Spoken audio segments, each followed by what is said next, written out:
Your life must make progress. In the name of the Lord Jesus Christ. I said this year is your year. The God who addressed the insufficiency of Abraham, that same God is the same yesterday, today, and forever. And he's going to address your own in the name of Jesus. The Lord will deliver you from evil. When evil is in the front, you will not catch up with it. When it is coming at the back, it will not catch up with you. Because he will protect you with his power. This year, if evil is in the front, you will not catch up with it. God will be all around you and protect you on every.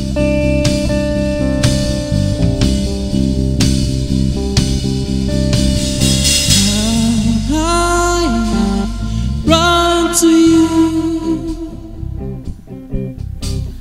I run to you. I run to you. And I run to you. If you don't help me, where else can I go? Help me sing. No way, no way. If you don't heal me, where else can I go? No way, Jesus, no way. If you don't fix me, where else can I go? Jesus, no way. Help me sing, no way. If you don't touch me, Lord, where else can I go? I say no way. Hey, no way. If you don't bless a man like me, where else can I go? No way, no way. Hey, no way. So I run to you. And I run to you. And I run to you. And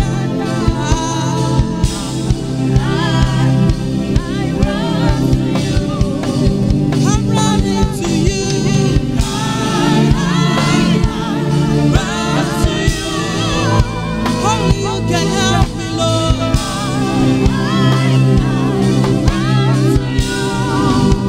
And I run to you.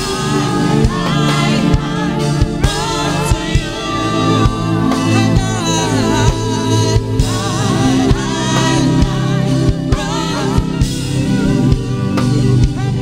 you, Lord. Run to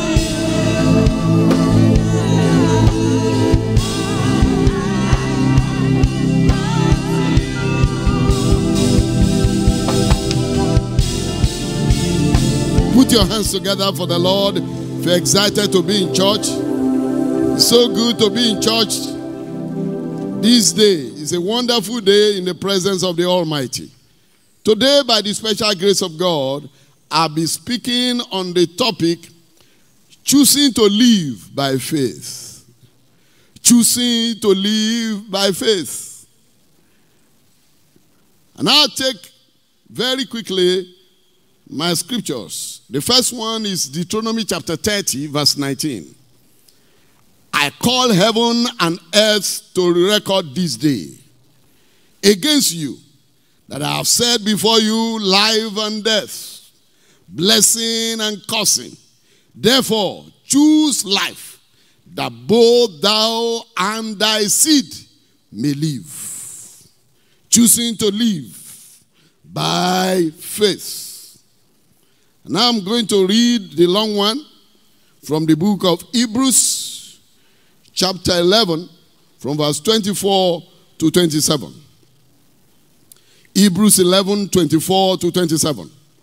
By faith Moses, when he became of age, refused to be called the son of Pharaoh's daughter, choosing rather to suffer afflictions with the people of God than to enjoy the passing pleasures of sin, esteeming the reproach of Christ greater riches than the treasures in Egypt, for he looked to the reward. By faith he forsook Egypt, not fearing the wrath of the king, for he endured. Everybody say he endured. As seeing him who is invisible. Hebrews 12:2, looking unto Jesus, the author and finisher of our faith, who for the joy that was before him endured the cross. Say it again, endured the cross. Despising the shame, and is set down at the right hand of God. John 20:29, that's the last one. Jesus said unto him, Thomas, because you have seen me, you have believed. Blessed are those who have not seen and yet have believed. I believe you belong to that group. So you are blessed this morning. Because you have not seen, yet you have believed. That is actually the real faith. The one that is seen is no longer faith. By the special grace of God this morning, like I said, I want to be speaking on choosing to live by faith. And I'll start by defining my topic. Choosing to live by faith. So life is a game of choice. The choice of today determines the destiny of tomorrow. Whatever you are today is a function of what you chose yesterday. And whatever you will be tomorrow is a function of what you choose today. In 2 Corinthians chapter 5 verse 7, Paul the apostle made his choice known. He said, for we walk by faith and not by sight. In other words, there are two things to choose from. You either choose to walk by faith or you choose to walk by sight. So it's a choice. Life is a choice. In Deuteronomy 30:19 that we just read, so I call heaven and earth to record this day against you, that I have set before you life and death, blessing and cursing. Therefore choose life, that both thou and thy seed may live. It is choices that determines destiny, both here on earth and in the hereafter. The counsel above says, choose life, that both you and your seed may live. In other words, the choices we make, sometimes the consequences of those choices don't stop with us. They extend to our generation. That's what that scripture is saying. It says, choose life, so that not just you, but your descendants, your seed, can also live. I'm sure you have heard me talk about generational blessings. I love to talk about generational blessings because my argument is that if there is what people believe and recognize as generational causes, then there must be generational blessings. And the scripture confirms it. Abraham was blessed. Isaac was much more blessed. And Israel became a nation.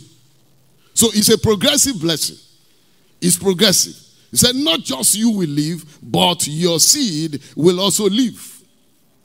No wonder in Joshua 24 verse 15b, Joshua declared very boldly, choose for yourself today whom you will serve. And then he concluded by saying, but as for me and my house, we will serve the Lord. So it's a choice. It's a choice. It is choices that determine destiny. The counsel above said, choose life, that both you and your seed may live. Two men were crucified with Jesus on the cross. What separated them was their choice. One chose to mesmerize Jesus. He chose to make fun of him. He chose to turn the whole thing to jest. The other one took it serious. And he said, Lord, remember me when you get to paradise. And the Lord told him, today you shall be with me in paradise. And so it was. The one that chose to joke with it, he ended up in eternal damnation. the one that chose to take it serious, he ended up with the Lord Jesus Christ in paradise. So our choices not only determines our destiny here on earth, it also determines our destination in the hereafter. That's why God made it very simple. You know, the issue of choice actually originated from as soon as God created man. God created man with a free will for him to choose. I know if God wanted to do it, he would have conscripted all of us into heaven by fire, by force. But God decided to give man the free will. That's why I say choose life. But after giving us the free will, he canceled us. He told us, look at this, but I'm canceling you, take to this. So choices are so important. The choice to live by faith distinguished our ancestors and placed them above the crowd. I love reading Hebrews 11 verse 2 in the Message translation. Hebrews 11 verse 2. If you read the Message translation, it says, this act of faith is what distinguished our ancestors and set them above the crowd. This act of faith, choosing to live by faith, is what, distinguished our ancestors and caused them to live above the crowd. They didn't have to live with the Jones and the Joneses. They were distinguished. They stood out. People knew then that these were different people. If you read the account in Hebrews chapter 11, from verse 1 to the end, you will see what I'm talking about. In fact, this Hebrews chapter 11 verse 2, in the other translation, like New King James Version, it said the elders obtained a good testimony. In other words, they had good things to say because of their faith. That's why I counsel you this morning to choose to live by faith. If you look through your Bible, you will see that all those who chose to live by faith, they stood out.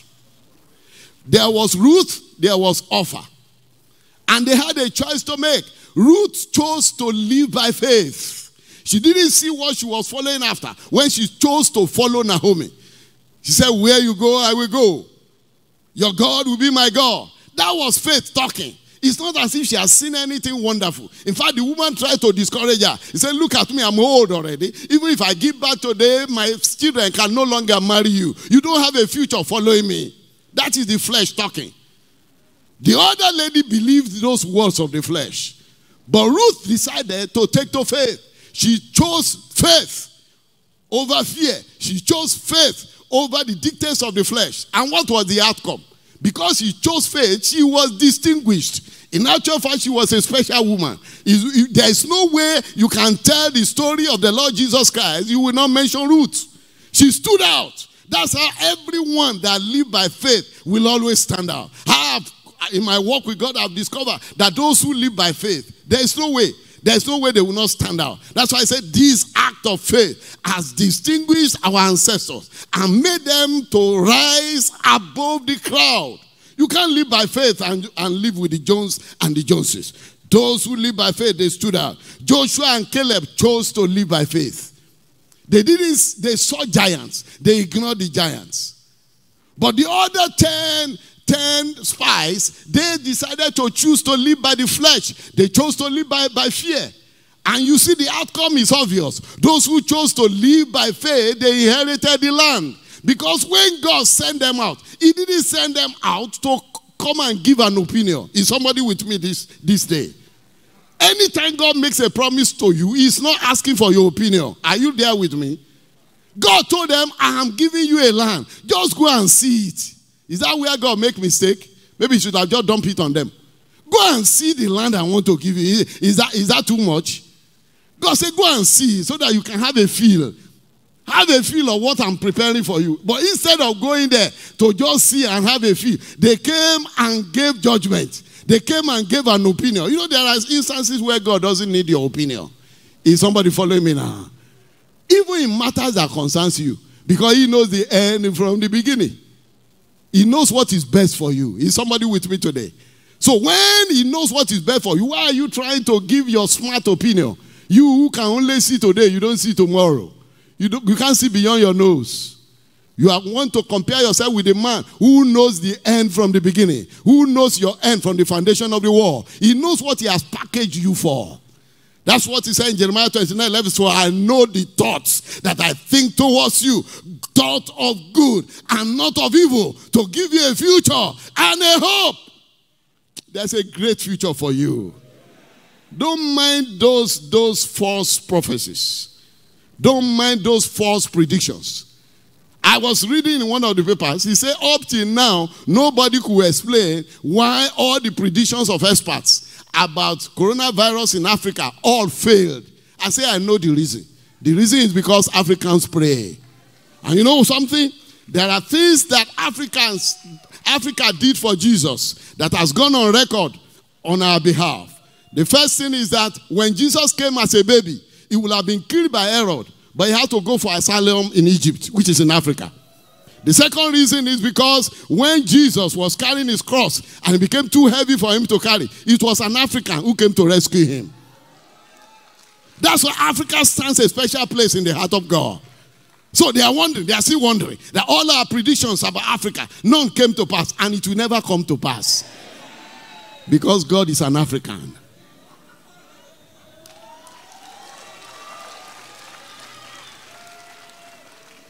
Choose to live by faith. According to Colossians chapter 3, verse 1 to 2. If we claim to be in Christ, that's our text for this month, it should reflect in the choices we make. If we are looking expectantly for the coming of our Lord and Savior Jesus Christ, it should reflect in our choices. That's why I say, set your affections on things that are above, not on things that are on the earth. We shouldn't be making choices like those who believe in now and then. We should make choices by faith. It should reflect on our choices. It should reflect on the way we live our lives, that we are people of faith. The Bible said that those who say such things, they declare boldly that they have no continuing city here, but they seek one to come, whose builder and maker is God. That's our status. This place is not our permanent place of residence. We're on transit in this place. We have a better place where we're going.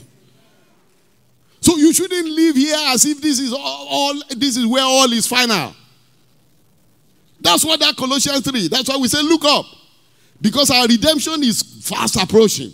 We are preparing. We are preparing to go and meet our Lord in the air. The Bible said that the dead in Christ, they shall rise first. Those who are in the grave now, they will fly first class. Those of you, if Jesus comes and you are still alive, you will fly economy. That's what the Bible says. It said those who are dead, who slept in the Lord, they will rise first. You know, when you are boarding plane, who are the people that normally come first? First class now. First class. They call first class first. Then the economy people, they call them, they group them. They say zone 5, zone 4, zone 3. God help you. If they put you on for zone 7, now you go enter last. But you know, God is a gracious God. He's a kind God. So he will allow all of us to enter. But for me, what is important is that I'm caught up with the Lord in the air. So we should not live as if everything ends here. And one man who displayed that to us is Moses. As we're going to see in a short while, Moses made 4 choices that reflected that he knew that, he was living his life not as somebody who wants everything hand here. As somebody who has a hope. As somebody living by faith. As somebody who is not basing all his decisions on here and there. You know, there's a way people who base all their decisions on the fact that there's no heaven. There's a way they live their lives. Once they miss it here, they believe that it's all over. Because they don't have any. The Bible said that we should not sorrow like those who have no hope. Now, what are the choices the 4 choices Moses made because of our time? Very quickly, we start from verse 24. In verse 24 of Hebrews 11, by faith Moses, when he was come of age, refused to be called the son of Pharaoh's daughter. That's the first step that Moses took. As soon as he grew, You know, he was taken back from Israel at the age of 3 months. But as soon as he grew up sufficiently to know that I don't belong here. You know, I had one story of a lion. You know, a lion. You know, there was this group of lions that used to come to terrorize some sheep. And each time this group of lions come, you know, they terrorize the sheep will run because they are going to kill them. And they will catch one and take away and go and eat. But there was this baby lion. On one of their trips, the baby lion was forgotten behind. So the baby lion now grew among the sheep. And one day, the lions came as usual. And when they came, the baby lion was still among the sheep. So he also ran along with the sheep as they were running. The baby lion also ran in order not to be eaten by lion. But one day, they went to the river to drink. And as they were drinking, the baby lion looked at his face. And he saw that his face was different from the face of the sheep. And then he began to tell himself, it looks like this, my face, look like the face of those who used to chase us. When next they come, I will not run. You know what happened? When next the group of lions came to come and devour the sheep, this small lion, he stood. While all the sheep were running, he stood. And the lion ran towards him. They wanted to eat him. Then they look at the face. He's a lion like us. That was the day they took the lion away. And the sheep can never mix with the lion anymore. You belong to the tribe of the Lion of Judah. You are not a chicken. You are not a goat. You belong to the tribe of the Lion of Judah. And the son of a lion is a lion. So you can't be born by a lion and live like a goat. So Moses discovered that no, I'm not an Egyptian. It looks good because I'm staying in the palace. And everybody, whenever they see him in town, prince, prince, prince. But inside him, he was telling himself, I'm not a prince. Oh. I'm not a prince. I don't belong here. That's the first choice he made. The Bible says he refused, he chose to be who God wants him to be, not who man wants him to be. One of the problems we have in the world today, particularly with our young people, is the problem of identity. Who are you? It's the problem of identity. Moses identified early who he was. He knew early who he was. That no, it sounds good to be called a prince. It looks kind to enter the palace and come out, but inside me I know I am not a prince. I know my people are suffering. I know they are in shame, but I would rather associate with my people in truth rather than living a lie. There are so many people living a lie in this world today. They are calling them prince, but they know they are not prince.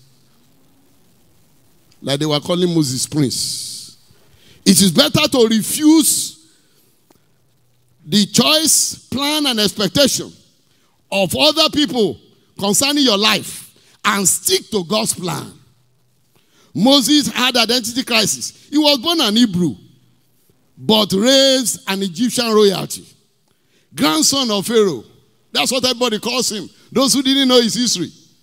He can either choose to be called a royalty. He was not, and enjoy the rights and privileges of royalty for a season. Because ultimately, he will be discovered. By the time they begin to fight for the throne, they will start searching where they born this one self. Who is his mother? Who is his father? By the time they begin to trace who born him, it's then that they will discover that he's a slave. He's not one of us. He can never have access to the throne. And I'm sure that day it will have been too late for Moses to change his mind. But early enough, he realized that no, I cannot live in lie. He chose to disclose his real identity and live in disgrace and humiliation because the Jews were slaves in Egypt as at that time. The choice is to either be a slave for Christ or live a lie as a prince of this world. He refused to compromise his real identity. He chose to suffer and be mistreated along with the people of God rather than enjoying as a prince for a season. Most people live lives today trying to be who they are not. They live to please friends, live to please family members, live to please husband, live to please wife, live to keep up with what social media is saying, or culture, or competition. In fact, I have come across, somebody who so lived a lie that even the husband didn't know her true age. The day the husband discovered her true age, that was the day love jumped out of the window. The man said, so you have deceived me for this long. Living a lie. There are people who are living a lie about their age. There are people who are living a lie about where they work. There are people who want to marry a woman. They will keep on borrowing their father's car to take to the place to impress the girl. Until the day they marry, then the lady will discover that they don't even have Okada. Living a lie. Moses did not live a lie. He lived with his true identity. I am an Israelite. I am not an Egyptian. Even though it sounds nice, it's good to live in the palace. But I know that I'm just a tenant there. That's not my place. And the Bible says that a servant does not abide in the house forever. Only a son can abide in the house forever. So Moses knew all this, so he didn't deceive himself. There are so many people deceiving themselves today. We must live to please God and not people. We must live our real identity. Who are you? Live who you are. So that if there is problem, we can be able to help you. Don't paint picture. Don't act. As we talk from my place, don't form. Don't form. Don't form for us. Live your real identity. In Daniel chapter 1 verse 8, we're told that Daniel proposed in his heart that he refused to defile himself with the portion of the king's meat, nor with the wine, but got the spirit of excellence. The moment you choose to live by faith, heaven will take over from you. The moment Daniel chose that they were not going to defile themselves with the king's meat, heaven took over. And in exchange for that decision, he got the spirit of excellence. You know what happened to Moses instead? Instead of being called a prince of Egypt and living a lie. Look at what the Bible tells me. The Bible tells me in Exodus chapter 7 verse 1. Look at what is written there. So the Lord said to Moses, see, I have made you as a god to Pharaoh. A god to Pharaoh. Which one is better now? To be a prince or to be a god to Pharaoh? And Moses' words became law in Egypt. Whenever Moses is coming to the palace at a point, everybody is afraid because they don't know the next agenda. He became a god, literally a god. That's somebody that they were begging to come and bear royalty, and he refused. There is no one who has chosen the side of God who has ever lost. Nobody has chosen God's side and lost. Many people, they always concerned about what people will say, what people will think. When they call me old school, they better call you old school, so that heaven will call you new school. In Exodus chapter 23 verse 2a, the Bible says, thou shalt not follow a multitude to do evil. Doesn't matter how many people are involved. That does not make it right. I tell people, whatever is wrong is wrong. The caliber of the person involved in it, the timing of it, or the circumstance in which it was done does not make it right. If it is wrong ab initio. That's why it says, thou shalt not follow a multitude to do evil. In 1 Thessalonians chapter 2 verse 4b, our purpose is to please God and not people. He alone examines the motives of our hearts. Choose to do what God wants you to do, even if it means enduring hardship. Because the hardship you endure will be for a season. In Acts chapter 5 verse 29, the apostle said, we ought to obey God rather than men. And it paid off. Number 2, the second choice that Moses made as a man choosing to live by faith was that he chose short-term pain in order to have long-term gain. Short-term pain in order to have long-term gain. Verse 25. The Bible says, choosing rather to suffer affliction with the people of God than to enjoy the pleasure of sin for a season. It's for a season. Moses chose, after he had chosen to be who God calls him to be and not to be a fake prince, he also chose to enjoy short-term pay so that he can have long-term gain. The Bible says, choosing rather to suffer affliction with God's people than to enjoy the pleasure of sin for a season. Delayed gratification is one of the secrets of great men and women. If you ask great men and women, their secret is in delayed gratification. However, the greatest problem in the world today is inability to delay gratification. Everything around us is teaching us to say, I want everything for myself. And I want it now. And I want it free. And I want it free and easy without following due process. And without following process, without following laid down principles and rules, we must choose principles above pleasure. Choosing rather to suffer affliction with the people of God than to enjoy the pleasure of sin for a season. He chose short-term pay so that he can have long-term gain. 2 Corinthians 4:17 says, for our light affliction, whatever you are going through, God asked me to announce to you this morning that it is light affliction. And somebody is telling me, say, Pastor, you mean this one is light? I say it is light. It is light affliction. And hear it again, which is but for a moment. In other words, it is not permanent. He said, for weeping may endure for how many nights? One night. One night. But joy is coming in the morning. And when joy comes in the morning, he didn't tell us when he will leave. Because when joy comes in the morning, it will stay with you permanently. Weeping may only endure for a night. But joy will come and make his abode with you. He chose rather to suffer affliction with God's people than to enjoy the pleasure of sin for a season. We must live to sacrifice present gratification for future glorification. That's what we are called to do. As people who are looking up, who are expecting the coming of the Lord, we must live to sacrifice present gratification for future glorification. Many great destinies have been aborted because they could not sacrifice present gratification for future glorification. I don't know how many of you have heard the story of Coca-Cola. Coca-Cola was, brought about as a company and a drink by somebody who is a clerk in a chemist called Asakandla. And Asakandla was just keeping a chemist shop. And a doctor came on a horse.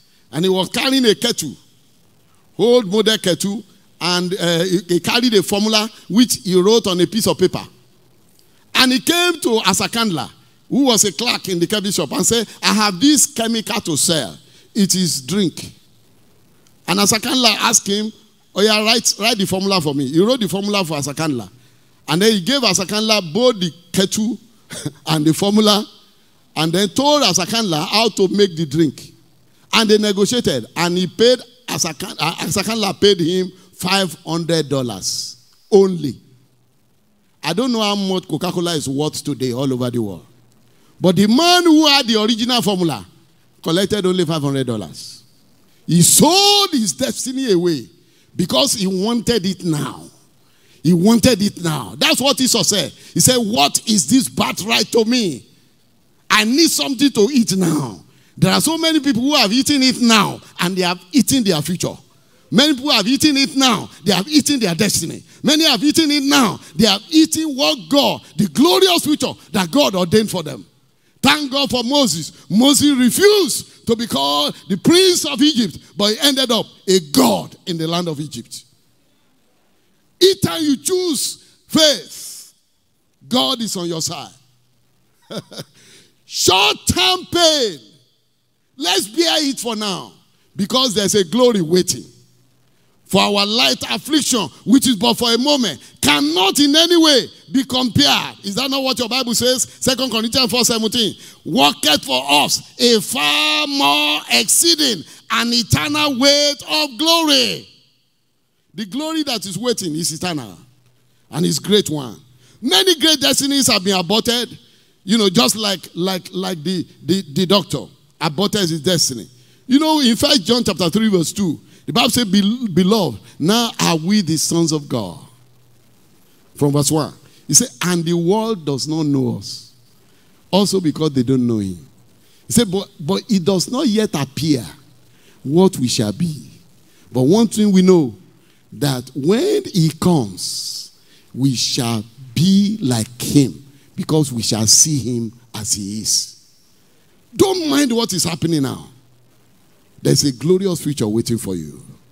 Just endure this short-term pain. I just want you to know that hard choices are to be made today in order to secure a glorious future. In Hebrews 12:11, we are told, no chastening for the present time seem to be joyous, but grievous. Nevertheless, afterward, it yielded the peaceable fruit of righteousness unto them which are exercised thereby. Any exercise that we carry out now is preparing a greater future. When you see athletes, those who run 100 meters, I don't know how many times they have run the 100 meters in private before they come to the field to run it. Some will have run it more than 1,000 times. That is exercise. But they know what they are going for. Because that one time that they will run it, it will be final. And they know what is waiting for them. If you choose short-term pay, you will surely end up with long-term gain. I read the story of a man of God. Just look at the story of Ruth. She chose short-term pain and ended up with long-term gain. Look at the Joshua and Caleb. They were mesmerized. They were abused. They were insulted. But they bore it. They chose short-term pain. And ultimately, they had long-term gain. Moses was said to have endured. He endured as seeing him that is invisible. Moses had to endure. You can imagine the kind of insult. When they eventually know that he came out of palace to come and be living with the Hebrews, they say, this one, his head is not correct. He cannot be sound. Choosing to sow your time, your talent, and your treasure now for the sake of a glorious future is the best decision you can ever take. Choosing to live for Christ today will deliver good dividend, not only for tomorrow, but also deliver a glorious eternity. One of the thieves on the cross of Jesus Christ chose to live by faith, and he ended up in eternity. Number 3, Moses chose God's value over and above worldly values. In verse 20, esteeming the reproach of Christ greater riches than the treasures in Egypt, for he had respect unto the recompense of the reward.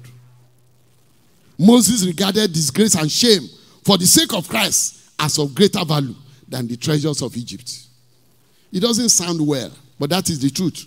In 1 Peter chapter 5 verse 10, it says, but the God of all grace, who hath called us to his eternal glory by Christ Jesus, after that you have suffered a while, make you perfect, establish, strengthen, and settle you.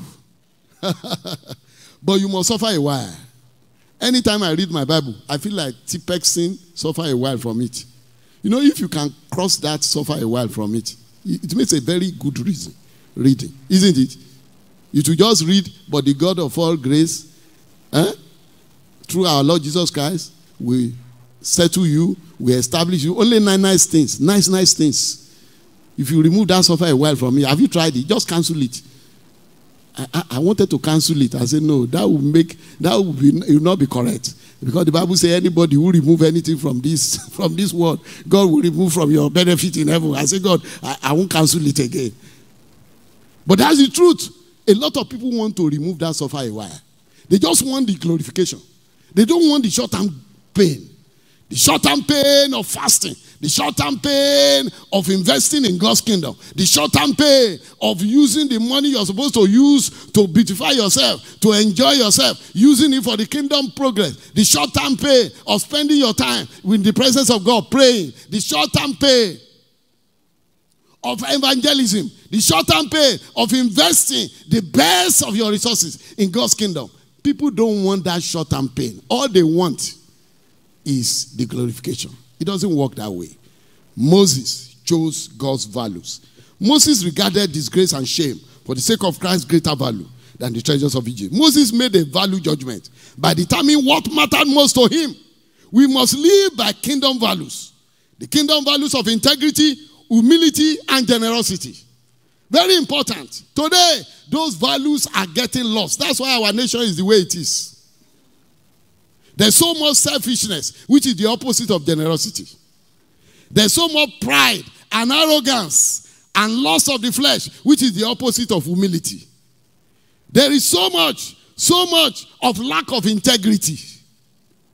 So much of unfaithfulness all around us. That is not kingdom value. As God's people who are expecting the coming of the Lord, as God's people who know that our redemption is drawing near, we must live by kingdom values. That's what it means to choose to live by faith. That's what it means. We live by kingdom values. We are far away from dishonesty. We are far away from pride and arrogance. We are far away from stinginess. Stinginess. I think I've told you that story before. I don't know whether I've told you. One man fell into a well. He fell into a well. And they were throwing rope to him. So that if he holds the rope, then they will use the rope to pull him out. As they were shouting, give your hand, give your hand, give your hand. The man will not give his hand though, for the rope. But the wife was close by. The wife said, my husband does not hear give. He doesn't want to know whether it's give money or give clothes. Once you say give, he will shut down. Even inside the well, he see shut down when he had give. He said, just tell him to receive.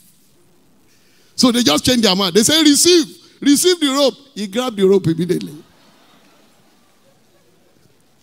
Stinginess. He grabbed the rope immediately. Those were the values by which Jesus lived. He's our master and savior. He lived by the values of humility, the values of generosity, the values of integrity. Those were his values. If we are not deliberate about our value judgment, people will choose for us like they did for Saul, and he lost his throne. You will not lose your portion in God's kingdom. You know, because of my time, I can't share the story of Chambulo. I've shared that story before. Chambulo was going to be a prince, was going to be the one to replace the emperor. And the emperor gave everybody a pot of flour, gave it to all the eligible princes to take home. That I'm going to call you when it is time. Anyone whose own germinates is going to be the next emperor. So they distributed this pot of flour to everybody, believing that something was planted inside. But over the period, they started calling themselves after a week. Did your own grow? They said it didn't grow. Did your own grow? They said it didn't grow. One of them, the mother told him, he said, since he didn't grow, let's do something about it. So the mother told him to plant something inside. So he planted something inside. So the following week, when others were calling him, did your own grow? He said, my own has started growing. You know? So every one of them now started planting something. That there must be something, maybe you need to plant. So they all planted. But when they came to Chambulo, Chambulo said, I'm not going to plant anything. This is the pot they gave me. And that's the pot I'm going to return. On the day that they were going to choose the emperor to be, everybody lined up with their pot, you know, with all kinds of crops. You will already know that it's a lie. Because if it was the emperor that planted those crops, they should be the same.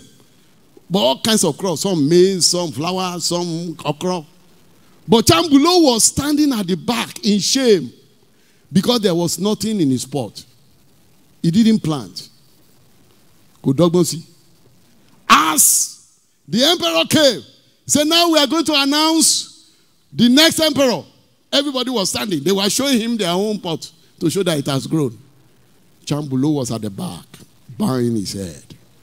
And then the emperor asked, whose pot does not have any growth at all? And Chambulo raised his hand. They said, come forward. You are the next emperor. Because I did not plant anything inside the pots. So these people whose own grow, I don't know where they got it from. the value of honesty. Honesty and integrity. As I round up, Moses chose to live by faith and not by fear. Verse 27. By faith, Moses left Egypt. He forsook Egypt, not fearing the king's anger. For he endured as seeing him who is invisible. There's always a choice to live by faith and not by fear. There will always be reasons to be afraid. If you aim for the top or set your affection on things above. He confronted the greatest king on earth by faith because he saw him who is invisible. He wants to be who God wants him to be, not a prince of Egypt, which is false.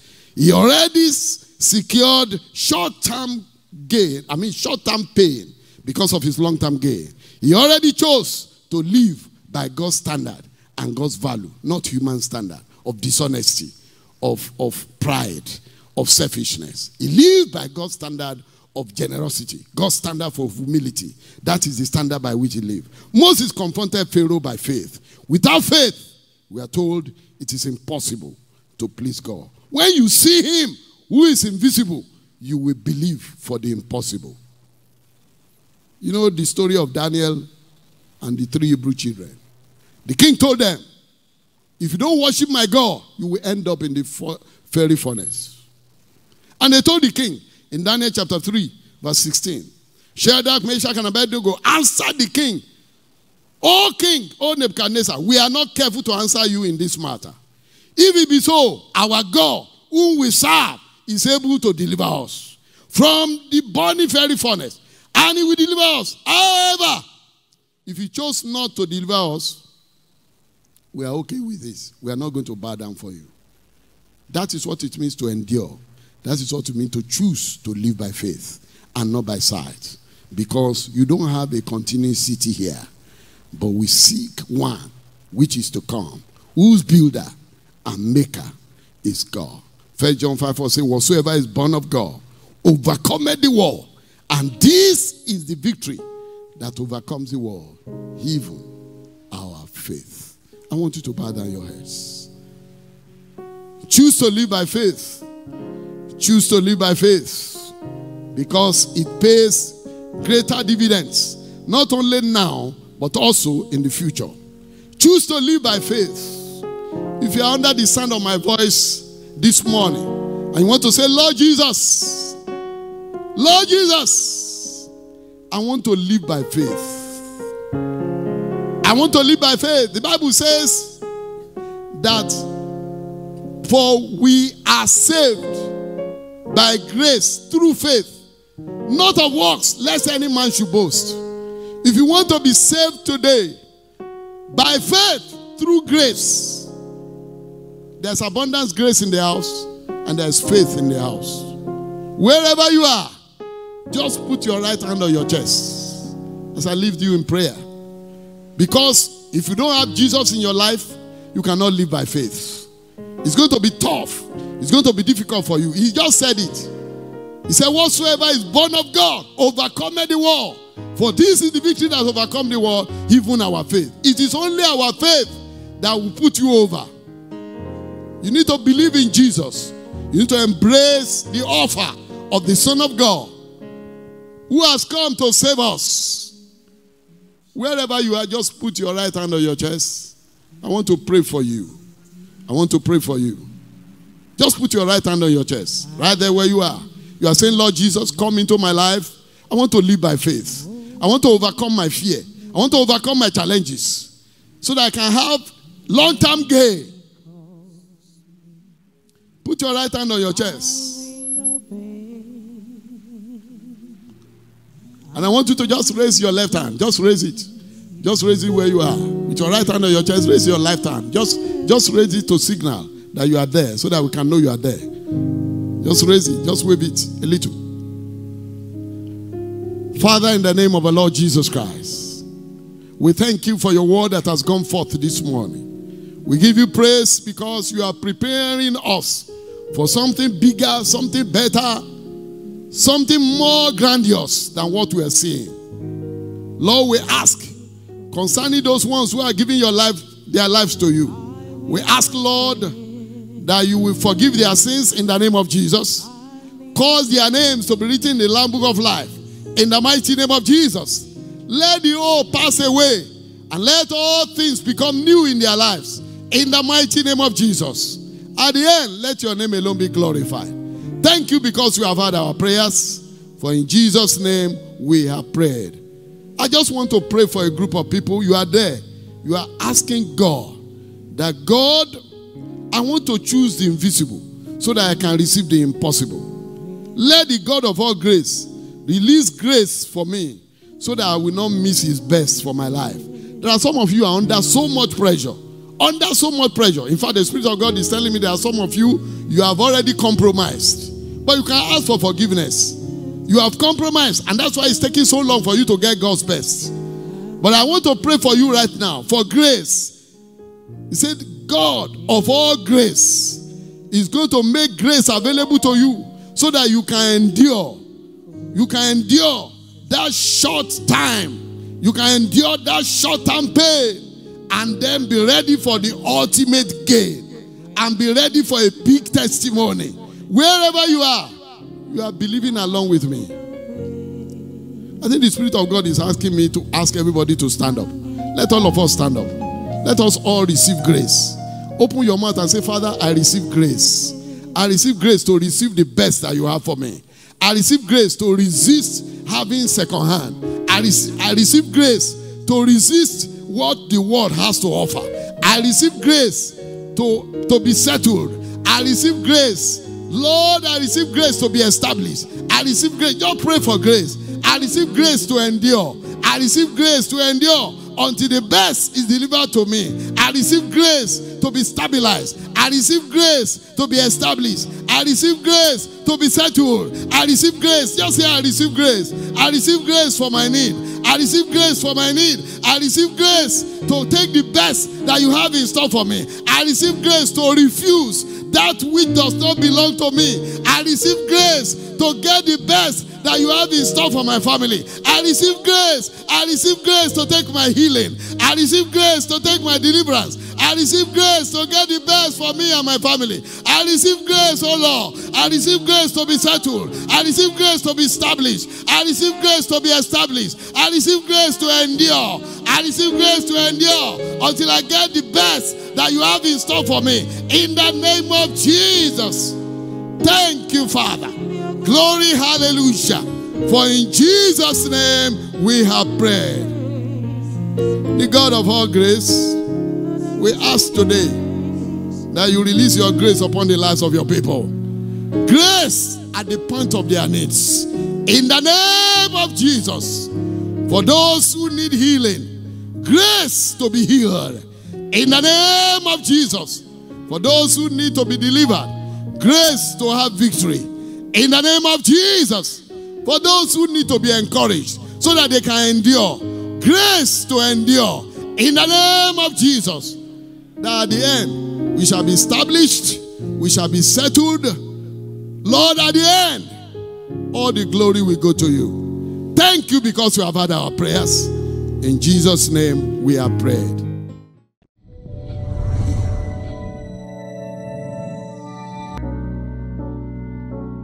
Introducing McPherson University, an ambitious and innovative university situated in the peaceful settlement of Seriki Sotayo, Ogun State, Nigeria, providing an educationally outstanding experience for students. Established by Foursquare Gospel Church, McPherson University is driven by a desire to excel in high-quality teaching and research within a framework informed by values of integrity. We offer a range of courses including nursing science, accounting, banking and finance, business administration, mass communication, computer science, economics, marketing, biochemistry, microbiology, English language, international relations, history and international studies, and religious studies. At McPherson University, learning is truly innovative and creative. We have some of the best state-of-the-art educational facilities, 24/7 uninterrupted power supply, and excellent studio support system. Our products are excelling in their chosen fields and already making a difference globally. Welcome to McPherson University, the home of champions. Here we build people of excellence who will give service with integrity and dedication. Visit www.mcu.edu.ng.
Pastors' Wives Lady Ministers Fellowship of the Foursquare Gospel Church in Nigeria presents Renewal Conference. Theme, Hold Forth. Text, Philippians 2 verses 13 to 16. Ministering Reverend Mrs. Bisi Aboyeji, Reverend Mrs. Yinka Badejo, Reverend Mrs. Bisi Medroye, and other anointed women of God.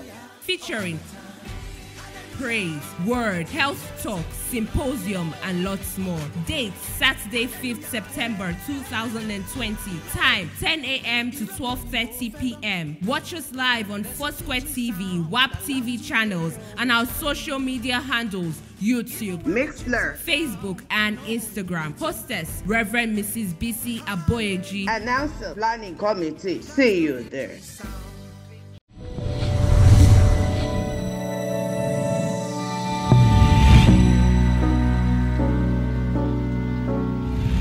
The word of God is full of living power. I believe you have been touched today. Two things. First, I want to encourage and pray with those who want to give their lives to Christ. If you are ready to do that, let us pray together. Father, I usher these souls into your kingdom as they have decided to trust your Son and his redemptive work at Calvary. May they never be ashamed. May they remain born again all through eternity. In Jesus' name, amen. I also have a leading to pray with people going through difficult times. Let us pray.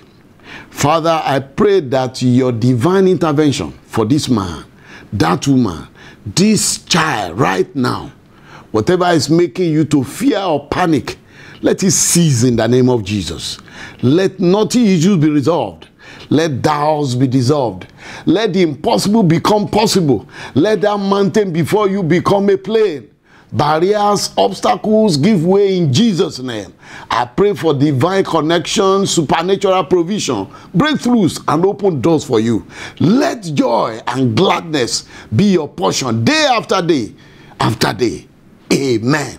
In Jesus' name. Until we see again next week, thank you and God bless you.